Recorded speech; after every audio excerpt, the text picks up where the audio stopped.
여러분, 코로나 대출이 터지면 은행이 줄줄이 부도가 난다. 사실일까요? 그런데 가능성이 굉장히 큽니다. 그 단서는 여기에 있습니다.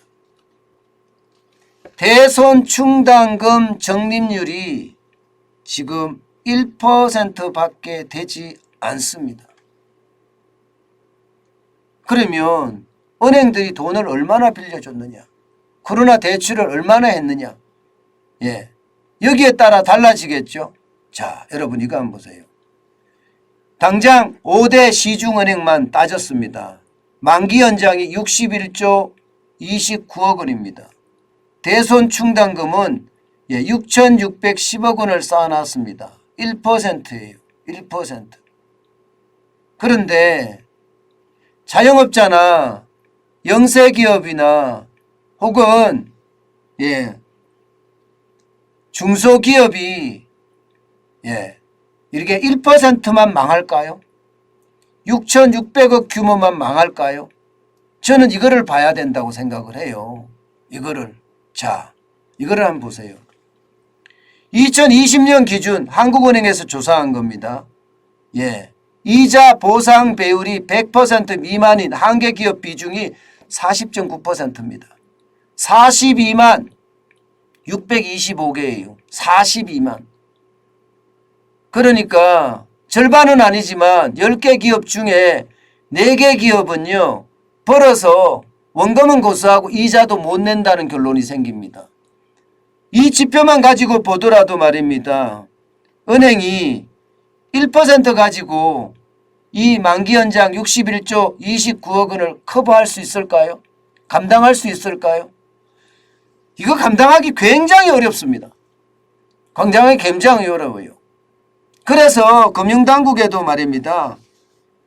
제발 존이라고 충당금 더 쌓으세요. 이렇게 지금 강요하다시피 합니다. 강요하다시피. 지금 충당금을 안 쌓으면 코로나 대출이 한번 펑 하고 터지면 이거 감당이 안 되기 때문입니다. 감당이 안 되기 때문에. 그런데 은행에서는 지금 뭐라고 이야기하나 하면요. 우리는 기준대로 하고 있다. 기준대로 하고 있는데 왜 말이 많으냐, 뭐 이런 얘기예요. 지난해 말 이 총 여신 대비 충당금 비율이 0.8%다.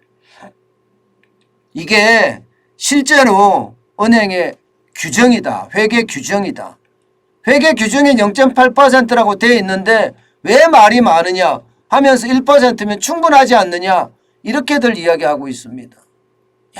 저는 이게 규정의 문제가 지금 아니라고 보거든요. 규정의 문제가 아니라 저 만기 연장 61조 29억 원 중에 얼마나 많은 금액이 디폴트가 될까, 채무 불이행이 될까, 이게 저는 문제라고 봅니다. 지금 현재 당장 봐서는요, 굉장히 큰 충격이 될 수도 있다고 생각합니다. 물론 40%가 다 난다는 건 아니지만 40.9%가 한계기업이잖아요. 그러면 61조 29억 중에 40.9%가 된다 그러면 뭐 충격 나겠죠. 엄청 나겠죠. 물론 그렇게까지는 안 날 거라고 예상은 하지만 어쨌든 충격이 커질 거는 분명해 보입니다. 그런데 61조 29억 원인데 뭐가 큰 문제냐 이렇게 이야기할 거예요.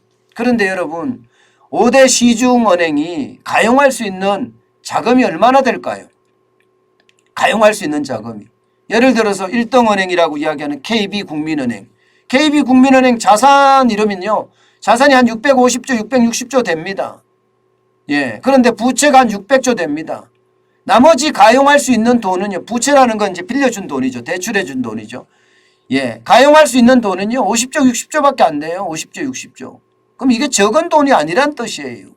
적은 돈이 아니란 뜻. 이게 은행에 충격을 줄 수 있는 돈이에요. 은행은요. 그렇게 이야기합니다. 정부가 보정해 주기로 했으니까 뭐가 걱정이야 이렇게 이야기하거든요.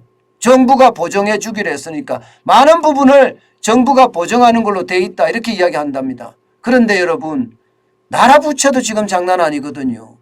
나라 부채도 지금 1075조까지 올라갔습니다.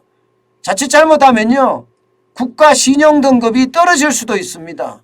그런 상태에서 나라가 은행에 부채를 갚아주려고 달려들까요? 안 그럴 수도 있습니다. 저는 그래서 충격이 온다고 생각을 하고요. 여기에다가 말입니다. 더욱더 심한 것은 원리금 상환 유예금도 2조 8천이억 원이에요. 이것도 적지 않습니다. 대선 충당금이 916억을 쌓았기 때문에 3.27%를 적립을 했다 이렇게 이야기를 해요. 이것은 좀 많지 않느냐 이렇게 이야기하지만 여러분 그 안을 들여다보면 여기도 심상치 않아요. 우리은행 같은 경우는 적립률이 7.96%예요. 굉장히 높습니다. 그러나 KB국민은행은요 0.87%고요. 하나은행은 이거보다도 적습니다. 0.73%나 됩니다. 1% 못 넘습니다. 신한이 2.31%고요. 농협이 2.05%입니다. 2%에 불과합니다. 결국 말입니다. 이 전체 금액이 뭐 당장 눈으로 보더라도 63조 8천억이 넘잖아. 63조 8천억. 엄청난 돈입니다. 이 돈이 만약에 이게 한계 기업들이 갚지 못하고 자영업자도 한계 차주들 많거든요. 자영업자들 디폴트 선언한 사람들 되게 많습니다. 나 더 이상 돈 못 갚아 이렇게 이야기하는 사람들이 많아졌단 말입니다. 그렇게 됐을 때 과연 은행이 괜찮을 건가? 저는 그것도 더 생각을 지금 해봐야 된다고 생각해요. 단순하게 말입니다. 이게 규정에 얽매일 게 아니에요. 코로나 대출이 워낙 많습니다. 지금 5대 시중은행만 봤을 때 62조 정도 되지요. 전체로 다 가면요. 이게 뭐 계속 개념마다 다 달라요. 이게 돈이 정확히 얼마인지도 나올 때마다 계속 다르기 때문에 정확하지는 않지만 뭐 260조가 됐다가 288조가 됐다가 계속 틀리니까 정확하게 모르지만 250조는 확실히 넘는 것 같습니다. 그러면 그게 동시에 터지면 여러분 은행뿐만 아니라 정부도 저는 국가도 국가부채도 쉽지 않다고 봅니다. 때문에 여러분 이거 미리미리 대응해야 돼요. 9월까지 연장은 해놨습니다마는 이게 연장해서 모든 문제가 해결될 거라고 생각하는 것은 저는 큰 오산이라고 봅니다. 문재인 정부는 진짜 비겁하죠. 그죠? 그 어느 때보다 비겁합니다. 모든 걸 말입니다. 다음 정부로 밀어놨어요. 지네는 책임 안 지겠다 이거죠. 부채만 밀어놓은 게 아니잖아요. 전기요금이나 공공요금도 다음으로 다 밀어놨고요. 고용보험 올리는 거 있잖아요. 고용보험 올리는 것도 7월부터 올립니다. 올 7월부터. 다 다음 정부로 밀었어요. 진짜 내로남불이고 이게 책임을 안 지는 그런 정부 같아요. 어떻게 생각하면 이런 정부는 태어나지 말아야 될 정부가 태어난 거예요. 그래서 나라 경제를 저는 경제적인 측면에서 말씀드리는 겁니다. 경제적인 측면에서 말씀을 드리면 진짜 태어나지 말아야 될 정부가 태어나서 나라 경제, 나라 곳간 다 거들냈습니다. 그만큼 말입니다. 문재인 정부의 어떤 현금 살포는 심각했다고 봅니다. 결국 그것 때문에 다음 정부가 금융위기를 맞을 수도 있는 것, 그것은 어쩌면 당연하게 될지도 모르는 일입니다. 저는 그래서 충격의 도가 점점 커질 거라고 생각합니다.